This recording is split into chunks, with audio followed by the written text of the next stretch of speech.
Coming up, 3 Native athletes inspire future generations, from a mountain climbing surgeon to a roller skating advocate for missing and murdered Indigenous relatives. We learned the importance of goals. Plus, a Hawaiian elder keeps connections to culture and the ocean alive. And it's been 50 years since the Wounded Knee occupation. I'm Mackenzie Allen Charmley. Join us for those interviews plus headlines from the ICT Newscast. This program is made possible by the Corporation for Public Broadcasting, a private corporation funded by the American people. Arizona State University welcomes 3,500 Indigenous students from Arizona and across the nation. It serves one of the largest populations of Indigenous students among U.S. colleges and universities. We created a sense of place for tribal nations to create futures of their own making through community outreach and research, taught by world-class Indigenous faculty where they see a reflection of themselves and their experiences. Find community at ASU.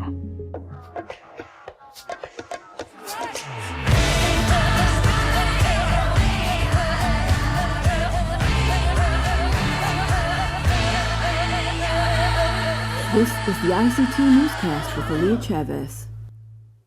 Chinangale, we're so glad you could join us. We start in South Dakota, where federal funding will assist a tribe in repairing damages caused by winter storms. President Biden declared a major disaster for the Rosebud Tribe for destruction caused by severe snowstorms that took place December 12th through 25th of last year. This federal aid will help supplement the tribe's efforts in replacing or repairing damaged facilities through emergency work, snow assistance, and hazard mitigation measures. Additional designations may be made at a later date if requested by the tribe and based on the results of further damage assessments. Well, here's some good news for Cherokee families living within their tribal territory. Last week, the nation's housing authority broke ground on new affordable housing. Tribal leaders gathered in Tahlequah, Oklahoma, to kick off the construction of 24 new homes for its citizens. Each house will feature 3 bedrooms and 2 bathrooms, along with a 2-car garage. Cherokee Nation Principal Chief Chuck Hoskin Jr. says he is pleased with the new project. Anywhere we can add to housing stock, we also make a generational impact on the Cherokee people. We create situations where families that might be living from rent house to rent house and they're living in a home they can call their own, and they can set an example for their children and even perhaps leave that property to their children someday. The 23-acre site also has room for more Cherokee homes in the future.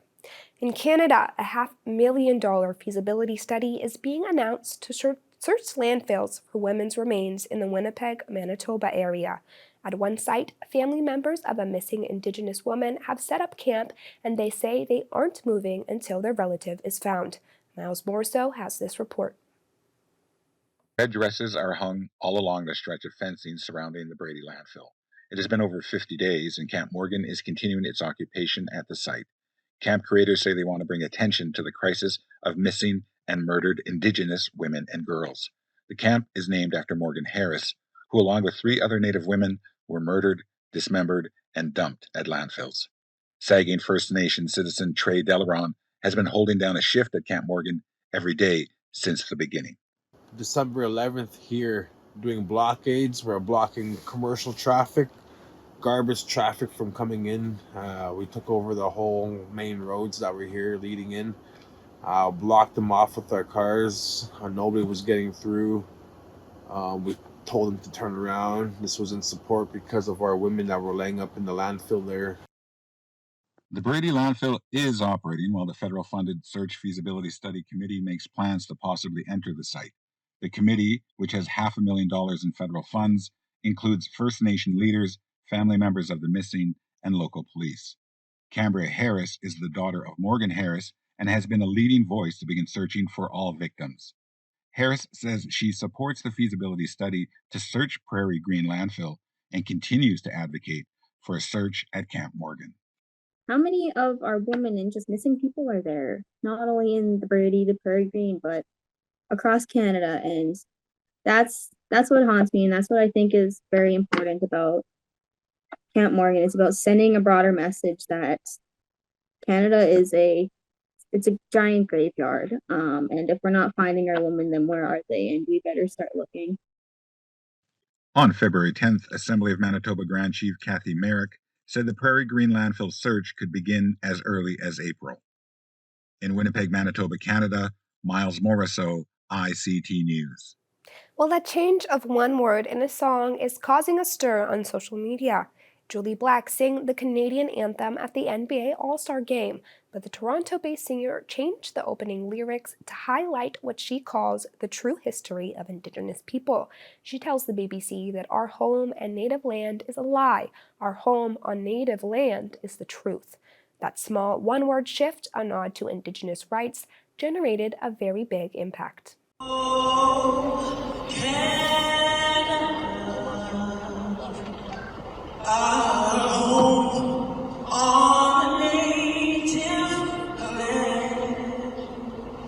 home and native land is a lie.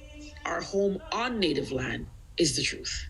That was the most purposeful performance, meaningful and present I've been in my life. Black says she won't be singing the song any other way. And those are the headlines for the ICT Newscast.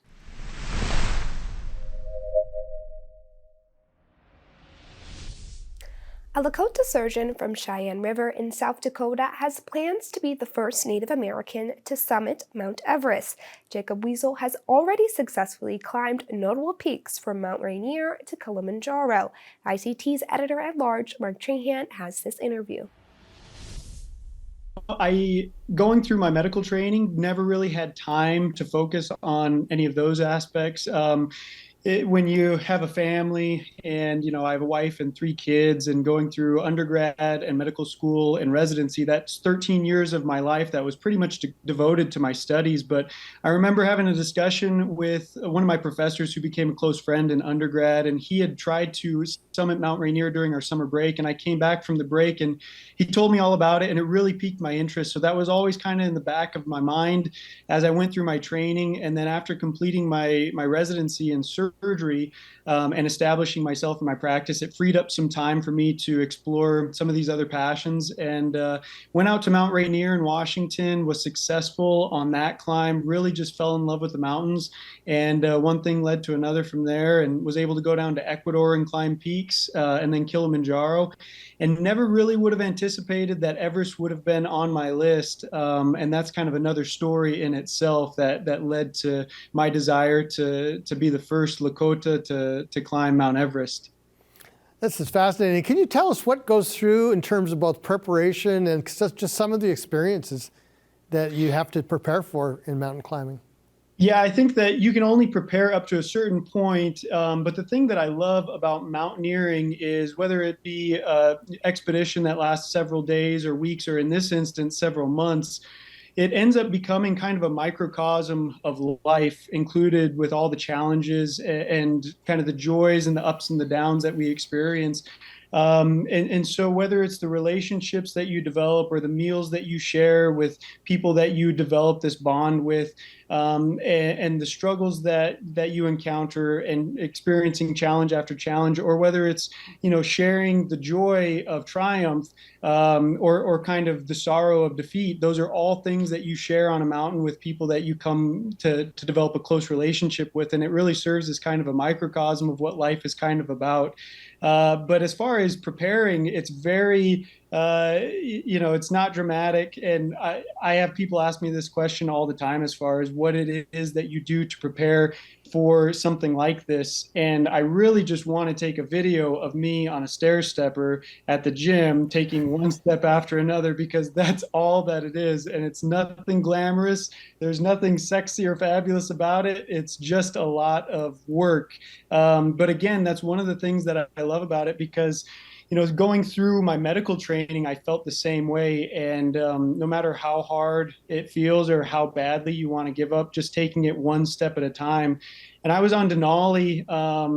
We spent 18 days on the ice, going from camp to camp, not taking a shower that entire time. And I remember taking a video of my feet just one step after another trudging along and wanting to post that as a video of this is, the glamour of mountaineering, and it's simply one step at a time. But I think that relates, not just to mountaineering, but to life in general, that persistence and perseverance goes a long way in achieving what our goals are.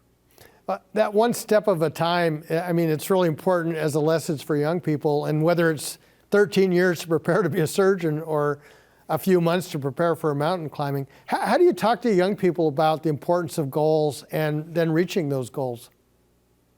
Yeah, I think the first thing, whenever I talk to young people and they're kind of going through a part in life where they're trying to figure out what it is that their calling is and what it is that they should do with their life. And I always tell people, we're born with passions and abilities. And some people are very passionate about things that they have no talent for. There's plenty of people that enjoy watching football but can't throw a spiral. And then there are people that have talents, but no passion for those things. But, I tell my children the same thing that I tell my students: where your passions and your abilities intersect, that I think is a good starting point to figuring out why it is that you've been put on this earth. And then making realistic, achievable goals. And that's something that I've carried with me, through my education. And then even now with my nonprofit is you start off with small wins. And, if I could have seen as a young man all of the things that I would have to go through to get to where I am now, there's a good chance that I probably would have backed out. And knowing the challenges that you face could probably dissuade you from pursuing big dreams, but just taking it one step at a time. And what I tell them is nobody goes from A to Z, but everybody can go from A to B. And so figuring out what the next step is in your process and the next step for you in life, that's the big thing.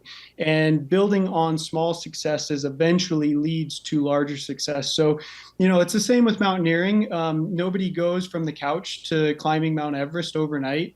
And so going out to Mount Rainier, learning skills that would be useful, I figured moving on. So whether that be ice, self-arrest with an ice axe, or how to use crampons, or how to climb as a team, those are all things that you build upon. And the more experience you get, the more comfortable you feel and the bigger challenges you can tackle.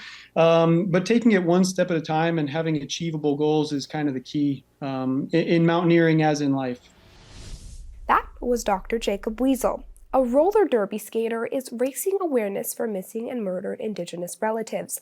Melissa Skeet began her career in victim assistance, and due to her own experience with domestic violence, skating became a savior.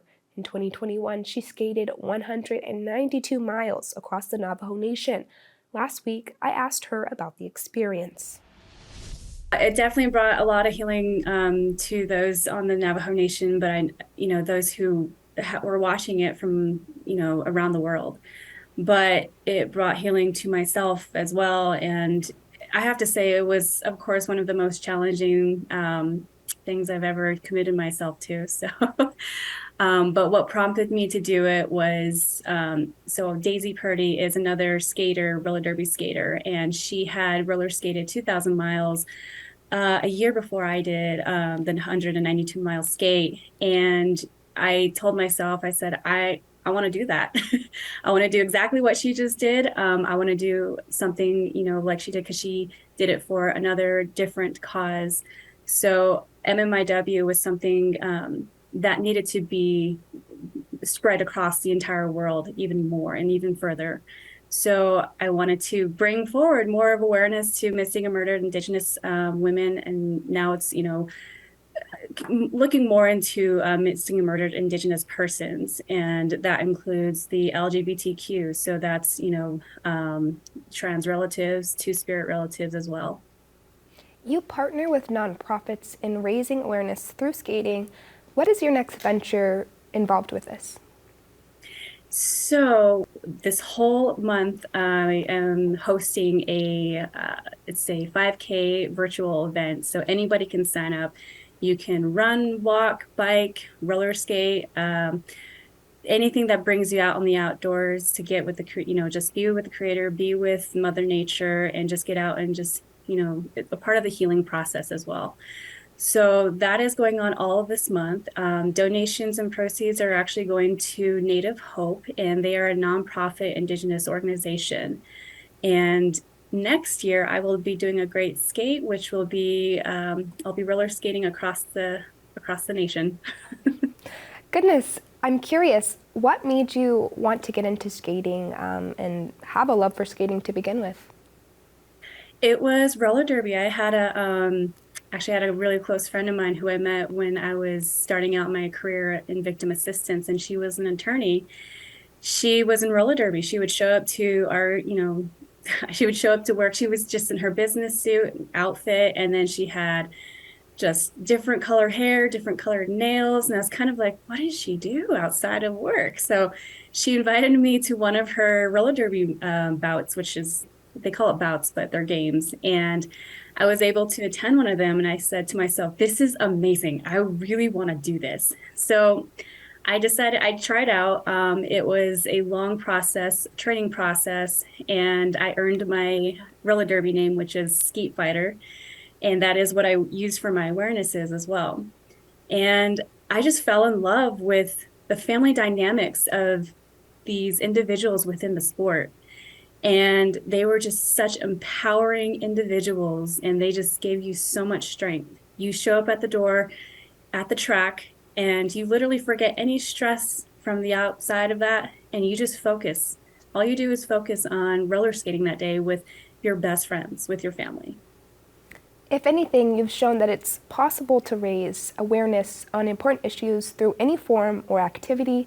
Did you imagine that what you're doing now would be a possibility? I didn't. This honestly was extremely unexpected for me. And, then when I decided to do the 192-mile skate, I looked to my partner, Nate Zahn, and I said, do you want to do this with me? And he just high-fived me and said, let's do it. And, it just pumped me up even more. I had my doubts. I was stressed out. I was just all the things, all the emotions. And I kept telling myself, I can do this. I can do this. I can do this. And our main goal for this skate was actually to do 300 miles. But we decided, I was meeting so many different people along the way. And that was the most important part of it. And also raising awareness and bringing more education through storytelling and allowing people, even non-natives who, will try to contact me and say, I don't know what this is. Can you help me understand more about it? And I will let them know about it. And that's how it starts out. That was Melissa Skeet. First Peoples Fund is honoring Tom Pohaku Stone with a Community Spirit Award. These artists embody their people's cultural assets in their creations and their way of life. Through his nonprofit organization, Kanalu, he is passionate about preserving and sharing traditional Hawaiian values and connection to the ocean. ICT Shirley Snavy has this interview. The work that we're doing through our nonprofit, Kanalu, it's all focused on community, indigenous traditions and practices to keep that as part of our way of life, and how it can help us spiritually, politically, economically, because everybody's selling us but us. And so, homelessness, and it's not homelessness, it's houselessness. Yeah. The affordability in Hawaii for Native Hawaiians or Kanakamo'oli, it's just become difficult. It's been a really hard road, but rather than Korea, Taiwan, and elsewhere selling our culture, it should be us doing it and making the bank on it. So we're reaching out to the young generations to teach them that there's alternatives in that sense, and to have pride in who they are and the things that our kupuna, our ancestors, have given back to us. And along that route, we just want to encourage those generations, and it's just not the younger generations, but our older generations, our makua, that it's never too late to understand the other world and to be able to build off of that. Now, I imagine family's very important to you because these traditions have been passed down. Yes, I was fortunate enough to finally wake up one day and realize how important it was. And, it just comes down through my mother, my grandfather, and all my great aunts and uncles, as well as my dad. But the most instrumental individuals were all my greats who took the time to realize that I wasn't such a crazy bad kid.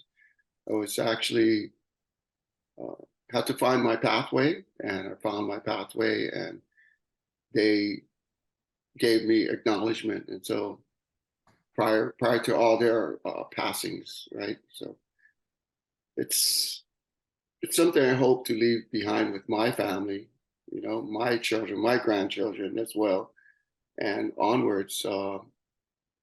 But overall, I hope to pass it on to a greater, larger segment of our Native community, how important it is, as well as educate the world that we're still here, we're still alive, as Indigenous peoples of the world, So the way I put it, and the way my mother taught, I was born from the ocean, I was born to the ocean, I am the ocean. So I grew up with that mindset my entire life.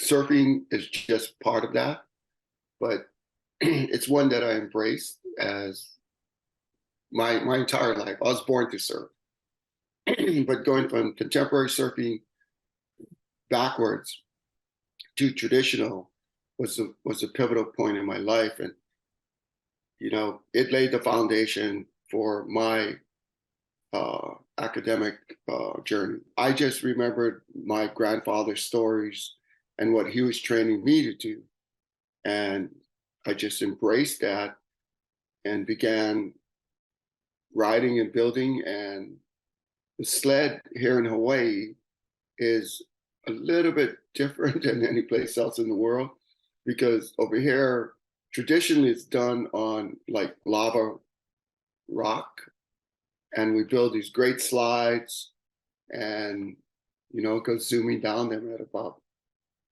50 to 80 miles an hour or more. So it's a little crazy, but it taught me how strong we need to be, right? Commitment, willing to sacrifice yourself, and that's the way it was in the old days, because there's so much unknown to the world about who we are, and a lot of information that's been accumulated by early colonial expansion is incorrect. So we're just busy trying to properly correct all that history and information about our cultural practices, and especially again within surfing, because it's a multi-billion-dollar business, and there's been a tendency over decades to control that history within that industry. And myself being a product of that contemporary industry of surfing, I just decided that it's time to push back and correct the histories and share that with the world and within our own community, because a lot of us here in Hawaii aren't even aware of our connection to the ocean. And that's what Kanalu does, is providing that ocean connection that people should learn and be aware and understand who we are. So. It's the 50th anniversary of the Wounded Knee occupation. ICT's Stuart Huntington sat down with Indigenous rights advocates who were in South Dakota during the 1973 event. For those that were there, the memories are still fresh. We were surrounded by military. Like a war zone, It was a combat zone. When they opened up, they weren't messing around. So if you was in a line of fire, a bullet hit you, you're gone. And I was a medic. There was 4 of us that were medics, and we were all women. And every night was a firefight. We got our packs together, and we went out. We each had bunkers that we took care of. Born of opposition to the tribal government of Oglala Sioux President Dick Wilson, the takeover grew to cast a spotlight on demands for Native rights across the country and raise the profile of the American Indian movement and leaders Russell Means, Clyde Bellecourt, and Dennis Banks. At least 3 people were killed and more than a dozen wounded during the 71-day standoff, and that violence complicates the action's legacy. But today, many cite the Wounded Knee 73 takeover as a historic milestone in the movement for Native American rights, dignity, autonomy, and sovereignty. That was a key turning point. Whether people supported the American Indian movement or the people who were involved there or not, most Indian people benefited from it in one way or another. If it wasn't for the American Indian movement, most of the rights that Indian people have today wouldn't be there. It created the conditions. It created the conditions for many of the rights that we have within this system exist today. I don't think there would be Indian gaming today without the American Indian movement. I don't think that there would be tribal colleges today without the American Indian movement. I don't think that there would be Indian Education and Self-Determination Act. I don't think that there would be the Native American Freedom of Religion Act. In Carbondale, Colorado, Stuart Huntington, ICT. And that's a slice of our Indigenous world. For all the latest, visit ictnews.org. From all of us in the newsroom, stay safe, my relatives.